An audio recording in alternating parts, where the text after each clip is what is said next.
بسم اللہ الرحمن الرحیم الحمد للہ رب العالمین والصلاة والسلام علی سید المرسلین وعلی آلہ واصحابہ اجمعین اما بعد۔ میرے محترم بزرگوں، عزیزوں اور دوستوں، قرآن مجید کی ایک مشہور آیت ہے جس کو ہم بار بار پڑھتے ہیں، جس میں اللہ تعالیٰ ارشاد فرماتے ہیں قل ان کنتم تحبون اللہ فاتبعونی یحببکم اللہ ویغفر لکم ذنوبکم واللہ غفور رحیم۔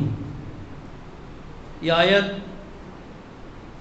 حضور اکرم صلی اللہ علیہ وسلم کو اس آیت میں حکم دیا گیا کہ اے اللہ کے رسول، آپ ان حضرات سے کہہ دیجئے اگر تم اللہ کے ساتھ محبت کرنا چاہتے ہو اور اللہ کے ساتھ محبت کے دعوے دار ہو اور یہ دعویٰ کرتے ہو کہ ہمیں اللہ کے ساتھ محبت ہے، تو پھر آپ ان سے کہیے کہ آپ میری اتباع کریں، یعنی اللہ کے رسول کی پیروی کریں۔ یعنی سچا اللہ کے ساتھ محبت کرنے والا اور دعویٰ کرنے والا اپنے دعوے میں وہی انسان سچا کہلائے گا جس کو اللہ کے رسول علیہ الصلاۃ والسلام کی سنت کے ساتھ، ان کے طریقہ کار کے ساتھ، ان کے ہر عمل کے ساتھ محبت ہو۔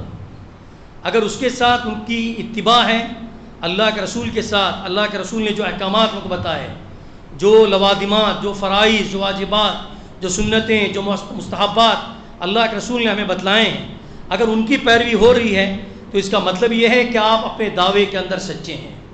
ورنہ بہت سے لوگ ایسے ہیں کہ دنیا کے اندر دعویٰ کرتے ہیں کہ ہمیں اللہ سے بڑی محبت ہے، اللہ کے رسول کے ساتھ بڑی محبت ہے۔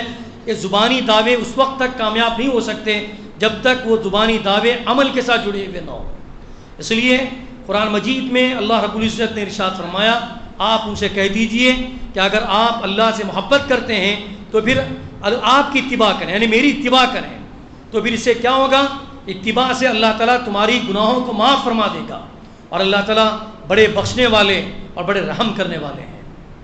اس آیت کے سب جانتے ہیں ہم کہ رسول اللہ صلی اللہ علیہ وسلم کا ہر عمل اسوہ ہے، یعنی اس کو اپنی زندگی میں اپنانا ضروری ہے اور فرض ہے، واجب ہے۔ جب تک ہم اللہ کے رسول کے طریقے کو ہم نہیں اپنائیں گے، ہم صحیح طریقے سے مومن نہیں ہو سکتے ہیں۔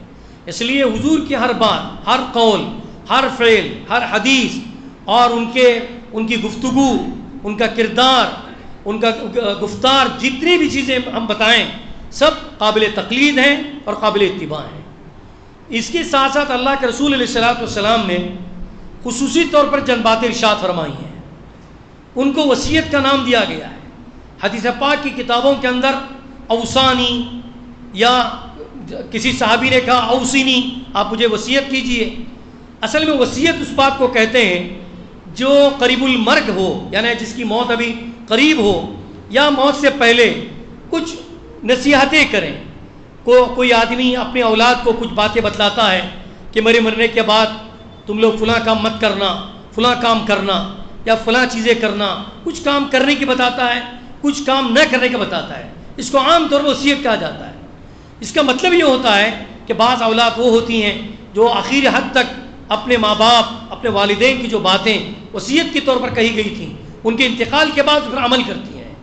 اور ایک اچھے لڑکے کی علامت اور ایک اچھے بیٹے کی علامت یہی ہوتی ہے کہ والد صاحب نے اپنی زندگی کے اندر جس طرح سے اپنے بچوں کی رہنمائی کی ہوتی ہے اور جن چیزوں کو کرنے کا حکم دیا ہوتا ہے وہ اگر کریں گے تو گویا کہ ان کے مرنے کے بعد بھی ان کے اعمال نامے میں ایک ثواب لکھا جائے گا انشاءاللہ۔ اس لیے وصیت اس کو کہتے ہیں جو مرنے سے پہلے آدمی اپنی زندگی کے اندر کچھ باتیں بتلا کے جاتا ہے۔ اسی طرح سے اللہ کے رسول صلی اللہ علیہ وسلم کچھ باتیں وصیت کے طور پر بتلاتے ہیں حدیث کے اندر۔ اس کا مطلب یہ ہوتا ہے کہ آپ اس کو غور سے سنیں اور اس پر عمل کو ضروری سمجھیں۔ اس میں سب سے پہلی بات آج کے خطبے جو بیان کی گئی ہے وہ اللہ کا تقویٰ ہے۔ حضرت ابو ذر رضی اللہ عنہ، ابو ہریرہ رضی اللہ عنہ سے بھی مروی ہے کہ وہ فرماتے ہیں کہ اللہ کے رسول صلی اللہ علیہ وسلم نے ارشاد فرمایا اتق اللہ حیثما کنت، تم جس حال میں بھی رہو، جہاں پر بھی رہو، اللہ کا تقویٰ اختیار کرو، اللہ کا ڈر اختیار کرو۔ اور یہ اللہ سے ڈرنا کا کیا مطلب ہے کہ جس حال میں بھی آپ رہ رہے ہیں، ہم انفرادی حالت میں ہیں اور اجتماعی حالات میں ہیں، کسی کے ساتھ ہیں، کوئی ہم کو دیکھ رہا ہے، کوئی نہیں دیکھ رہا ہے، ہر حال میں اللہ کے رسول نے فرمایا اتق اللہ حیثما کنت، تم جس حال میں بھی رہو اور جہاں پر بھی رہو اللہ سے ڈرتے رہو۔ پھر دوسری وصیت ارشاد فرمائی وَأَتْبِعِ السَّيِّئَةَ الْحَسَنَةَ، اگر انسان سے کبھی کوئی غلطی ہو جائے، کبھی کوئی گناہ کا کام ہو جائے تو اس کے بعد فوراً کوئی نیکی کا کام کیا کرو۔ یہ کیا ہوگا کہ نیکی جو ہے برائی کو مٹا دے گی۔ تمحوها، اللہ کے رسول نے فرمایا کہ انسان، ظاہر بات ہے کہ انسان سے کبھی گناہ کے کام ہوتے ہیں، انجانے میں ہوتے ہیں، کبھی جان بوجھ کر ہوتے ہیں، تو اللہ کے رسول صلی اللہ علیہ وسلم نے اس گناہ کو مٹانے کا طریقہ بھی بتا دیا۔ اگر کوئی گناہ ہو جائے تو آپ اس کے پیچھے فوراً کوئی نیکی کر لو، صدقہ کر لو، نمازیں پڑھ لو، کسی کے کام آ جاؤ، مسکینوں کے ساتھ محبت کرو۔ یہ وہ کام ہے جو پھر انسان کی جو غلطیاں ہیں، جو اس کی لغزشیں ہیں، اللہ رب العزت کو مٹا دیتے ہیں۔ اسی لیے اللہ کے رسول نے فرمایا گناہ ہوتے ہی فوراً انسان کو سمجھنا چاہیے کہ مجھے نیک کام کرنا چاہیے، اور نیک کاموں بہت سے نیک کام ہیں، کوئی بھی نیک کام کریں اس تصور کے ساتھ کریں کہ مجھ سے کوئی غلطی ہوئی ہے، یہ نیک کام انشاءاللہ اس غلطی کو معاف کر دے گا اور اس کو مٹا دے گا۔ تیسری چیز اللہ کے رسول صلی اللہ علیہ وسلم نے اس کے اندر ارشاد فرمائی کہ لوگوں کے ساتھ اچھے اخلاق کے ساتھ ملا کرو، خندہ پیشانی کے ساتھ ملا کرو۔ خندہ پیشانی کے ساتھ ملنا یہ آج کل ہمارے اندر بہت کم ہوتی جا رہا ہے۔ لوگ ملتے ہیں لیکن اس حیثیت سے نہیں ملتے ہیں، اس طریقہ کار سے نہیں ملتے ہیں جیسے انسان کو ملنا چاہیے۔ آپ بڑے خندہ پیشانی کے ساتھ ہنستے مسکراتے ہوئے اپنے اچھے اخلاق کا مظاہرہ کرتے ہوئے لوگوں سے ملیں اور معلوم ہو کہ ہاں واقعی میں ہماری محبت ان کے ساتھ ہے اور ان کی محبت ہمارے ساتھ ہے، جس کا اظہار ہونا چاہیے۔ تو اللہ کے رسول نے فرمایا خالق الناس بخلق حسن، اچھے اخلاق کے ساتھ لوگوں کے ساتھ ملاقات کریں، لوگوں کے ساتھ ملیں، جب بھی ملنا ہو اچھے خندہ پیشانی کے ساتھ ملنے کی کوشش کریں۔ یہ رسول اللہ صلی اللہ علیہ وسلم کی وصیت میں سے ہے۔ اس کے بعد ایک لمبی حدیث ہے، اس کے اندر چند بات ارشاد فرمائی گئی ہے۔ حضرت ابوذر رضی اللہ عنہ فرماتے ہیں کہ میرے خلیل نے، یعنی میرے محبوب نے رسول اللہ صلی اللہ علیہ وسلم کی طرف نسبت کرتے ہوئے انہوں نے بتایا کہ مجھے میرے محبوب نے کچھ باتوں کی وصیت کی ہے۔ اس میں سے ایک بات انہوں نے یہ ارشاد فرمائی کہ اللہ کے رسول صلی اللہ علیہ وسلم نے مجھے حکم دیا کہ مسکین، اس کے ساتھ جو مسکین ہوتے ہیں، جو غریب ہوتے ہیں، جو فقیر ہوتے ہیں، ان کے ساتھ محبت کرنے کا مجھے حکم دیا۔ امرنی بحب المساکین اور والدنو منہ، اور ان سے قریب رہنے کا مجھے حکم دیا۔ عام طور پر الحمدللہ ہمارے معاشرے کے اندر غریب ہوں، مالدار ہوں، امیر ہوں، پڑھے لکھے ہوں، سب مل جل کر رہتے ہیں، لیکن بعض معاشرے ایسے ہیں اور اس وقت بھی تھے، زمانہ جاہلیت کے اندر بھی تھے، کہ ایک مالدار شخص ہے تو ان کا گروپ الگ ہوتا تھا، اور جو غریب ہیں ان کو کوئی پوچھتا تک نہیں تھا۔ تو اللہ کے رسول صلی اللہ علیہ وسلم نے یہ محبت اور عزت بڑھانے بٹھانے کے لیے کہ جو غریب ہیں ان کو غریب سمجھ کر اپنے معاشرے سے دور نہ کیا کرو، بلکہ ان کی محبت اپنے دل میں بٹھاؤ۔ ایک مرتبہ رسول اکرم صلی اللہ علیہ وسلم تہجد پڑھ رہے تھے، تہجد کے اندر نماز پڑھتے پڑھتے آپ کو ایک خواب دکھایا گیا، اور اس خواب کے اندر ایک دعا سکھلائی گئی۔ وہ دعا یہ تھی کہ اللہ کے رسول صلی اللہ علیہ وسلم نے کہا گیا کہ آپ یہ کہیے اللہم انی اسألک فعل الخیرات، اے اللہ میں تجھ سے نیک کام کرنے کی درخواست کرتا ہوں، مانگتا ہوں، یعنی مجھے توفیق دے کہ میں تیرے نیک کام کروں۔ اللہم انی اسألک فعل الخیرات وترک المنکرات وحب المساکین۔ تین باتیں اللہ کے رسول صلی اللہ علیہ وسلم کو اللہ رب العزت نے خود سکھلائی۔ پہلی بات یہ کہی کہ اے اللہ میں تجھ سے نیک کام کرنے کی سعادت مانگتا ہوں کہ مجھے توفیق ایسی ملے کہ میں نیک کام کروں۔ دوسرے اللہ کے رسول صلی اللہ علیہ وسلم کو بتایا گیا کہ میں اللہ میں تجھ سے مانگتا ہوں کہ میں جتنی بھی منکر چیزیں ہیں، جتنی بھی ناپسندیدہ چیزیں ہیں، میں ان چیزوں کو چھوڑ دوں۔ یا اللہ کے رسول صلی اللہ علیہ وسلم کو باقاعدہ یہ دعا سکھلائی گئی۔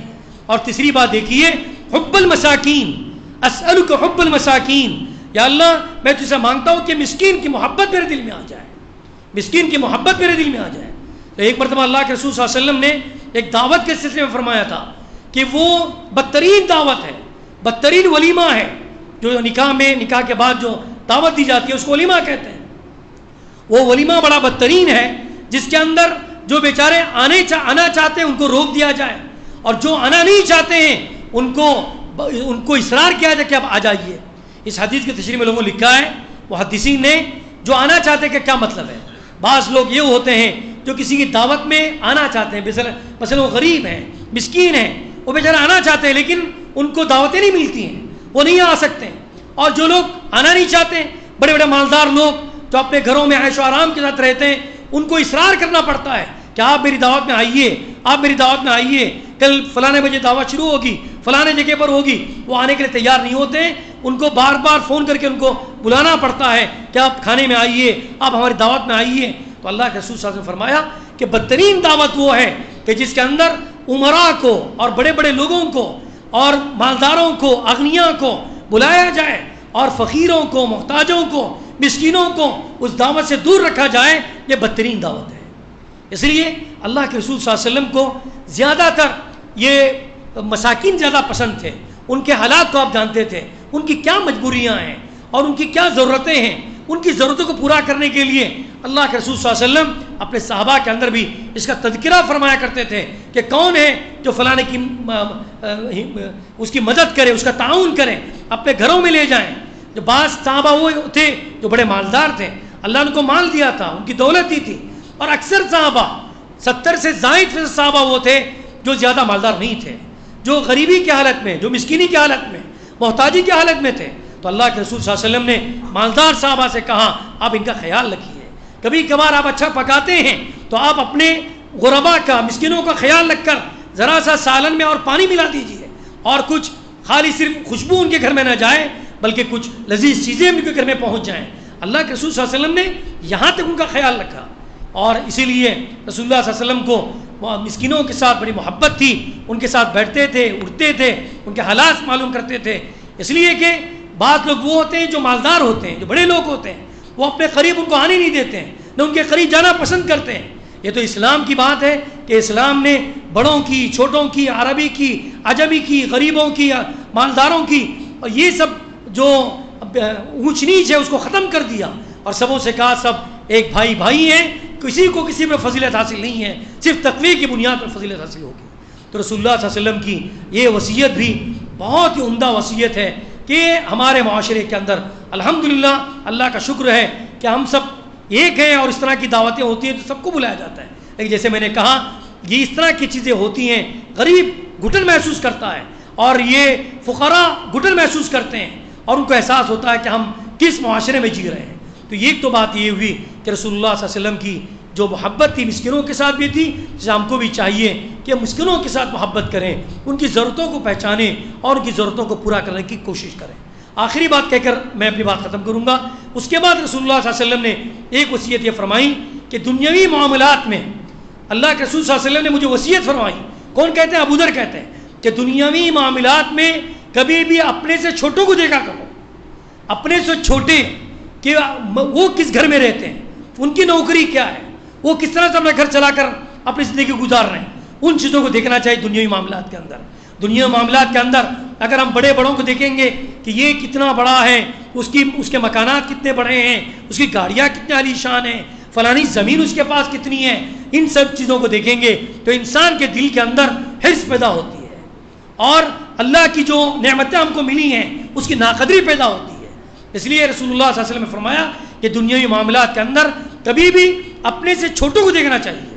کبھی آپ اپنے گھر میں رہتے ہیں، کبھی ان جھوپڑی والوں کو بھی یاد کیجیے کہ جو جھوپڑیوں میں رہتے ہیں ان کا آسمان جب بالکل تمازت کے ساتھ روشنی پھیلاتا ہے، سورج کی روشنی آتی ہے تو ان کو اپنا سر چھپانے کے لیے کچھ نہیں ہوتا.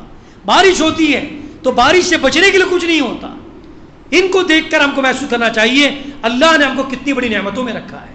کبھی ان کو دیکھیے، ان ایسے لوگوں کو سوچیے جن کے پاس گھر بار نہیں ہے، جو راستوں پر، پلیٹ فارموں پر اور ریلوے اسٹیشنوں پر ایسی ایسی جگہوں پر رہ کر زندگی گزارتے ہیں جن کا کوئی ٹھکانہ نہیں ہوتا.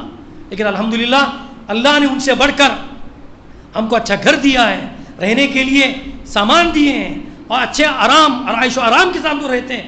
اس کا احساس پیدا ہونے کے لیے اللہ کے رسول صلی اللہ علیہ وسلم نے فرمایا کہ جب بھی آپ دیکھو تو اپنے سے کم والوں کو دیکھو. کم والا کیسے زندگی گزارتا ہے، کم والا کیسے اپنی زندگی کو بسر کر رہا ہے، اس کی زندگی کو دیکھ کر تاکہ ہمارے اندر شکر کا جذبہ پیدا ہو جائے. اگر انسان دنیاوی معاملات میں بڑوں کو دیکھے گا، بڑوں کو سوچے گا، ہو سکتا ہے قناعت کی جو دولت ہے، یعنی کم پر پوری زندگی کو بسر کرنا، کم پر اپنی ضرورتوں کو پورا کرنا، یہ صفت انسان کے دل سے نکل جائے گی۔ اس لیے بڑوں کو مت دیکھو، اپنے چھوٹوں سے دیکھو، غریبوں کو دیکھو، مسکینوں کو دیکھو، جھوپڑیوں میں رہنے والوں کو دیکھو، ان حضرات کو دیکھو جن کے پاس پورے گھر موجود نہیں ہیں۔ اللہ نے ہم کو سواری دی ہے، گھر دیا ہے، اچھا کھانا ملتا ہے، اچھا پینا ملتا ہے، آرام کے ساتھ سوتے ہیں اور آرام کے ساتھ اپنے گھروں میں رہتے ہیں، کوئی مسئلہ نہیں ہے۔ اس طرح سے ہم کو اللہ کا شکر ادا کرنا چاہیے۔ اللہ کا شکر ادا کرنے کے لیے اپنے دنیاوی معاملات میں انسان کو چاہیے کہ وہ اپنے چھوٹوں کو دیکھے، اور دینی معاملات میں اپنے سے بڑوں کو دیکھنا چاہیے۔ ماشاءاللہ وہ کتنی نمازیں پڑھتا ہے، وہ کتنے قرآن کو ختم کرتا ہے، اس کے اندر کیا اخلاق ہیں، وہ کیسے لوگوں کے ساتھ ملتا ہے، اور ملنے کا اور بات کرنے کا کیا طریقہ ہے اس کے پاس، اور لوگوں کے ساتھ کتنی خوش اخلاقی سے ملتا ہے۔ یعنی جن چیزوں کو آپ دیکھیں، بڑوں کو دیکھیں، بڑوں کو یاد کریں کہ ان کی کوئی سنت ہی چھوٹتی ہے۔ ماشاءاللہ ایسا لگتا ہے کہ انسانی صفات، فرشتوں کی صفات اس کے اندر آ گئے اس انسان کے اندر۔ اس طرح سے اللہ کے رسول صلی اللہ علیہ وسلم وصیت فرمائی، کتنی شاندار اور کتنی حکمت کی باتیں ہیں اللہ کے رسول کی زبان کے اندر۔ دیکھیے آپ، کبھی بھی انسان، آج بھی دنیا کہتی ہے، جنہوں نے کبھی حدیث نہیں سنی ہوگی، جنہوں نے کوئی اچھی بات بھی نہیں سنی ہوگی، ان کی زبان سے بھی وہ بات کبھی کبھار آتی ہے، تو ہم اس حال میں رہتے ہیں تو ہم کو چاہیے کہ ہم اس سے کمتر لوگوں کو دیکھیں تاکہ ہمارا احساس پیدا ہو جائے۔ اسی طرح سے دنیاوی دینی معاملات کے اندر اپنے سے اوپر والوں کو دیکھنا چاہیے، جو اچھا کام کر رہے ہیں، جو اچھی عبادتیں کر رہے ہیں، نمازیں پڑھ رہے ہیں، زکوٰۃ دے رہے ہیں، خیرات کر رہے ہیں، مدارس چلا رہے ہیں، مساجد کا انتظام چلا رہے ہیں۔ ایسے لوگوں کو دیکھیں اور یہ سمجھیں، یا اللہ نے مجھے بھی تو دولت دی ہے، میرا پیسہ اس میں کیوں نہیں لگ رہا ہے؟ جب وہ خرچ کر سکتے ہیں ہم کیوں نہیں خرچ کر سکتے؟ اس طرح کے سوالات اپنی ضمیر سے ہم کو کرنے کی ضرورت ہے۔ اس لیے جب ہم دنیاوی معاملات میں اپنے سے چھوٹوں کو دیکھیں گے تو پھر اللہ کی نعمت پر شکر کرنے کا جذبہ پیدا ہوگا اور قناعت کا جذبہ پیدا ہوگا کہ جو چیز ہم کو اللہ نے دی ہے اس کو ہم پورا کریں گے اور اسی کے اندر اپنی ضرورتوں کو مکمل کریں گے۔ اگر خدا نخواستہ ہم بڑوں کو دیکھیں گے تو ہمارا ناشکری پیدا ہوگی کہ اللہ مجھے اتنا دیا ہے، اس کو دیکھو کتنی نعمتوں سے تو سرفراز کیا ہے، وہ فلاں چیز سے اس کے پاس ہے، فلاں چیز اس کے پاس ہے۔ اسی لیے رسول اللہ صلی اللہ علیہ وسلم نے ایک بار ارشاد فرمایا تھا کہ دیکھو لوگوں کے پاس جو ہے اسے بے نیازی اختیار کرو، یعنی لوگوں کے پاس دیکھ کر کبھی تمنا مت کرو، بلکہ لوگوں کے پاس جو دیکھ کر اسے بے رغبتی اختیار کرو کہ ہم کو ایسی چیز نہیں چاہیے، بلکہ جب ہم اللہ سے مانگیں گے اور اللہ کی طرف جا کر رخ کریں گے پوری چیزیں تو اللہ تعالیٰ کی ذات خود بے نیاز ہے، وہ ہم کو اتنی چیزیں دے گی، پھر کسی کے پاس ہم کو مانگنے کی ضرورت نہیں پڑے گی۔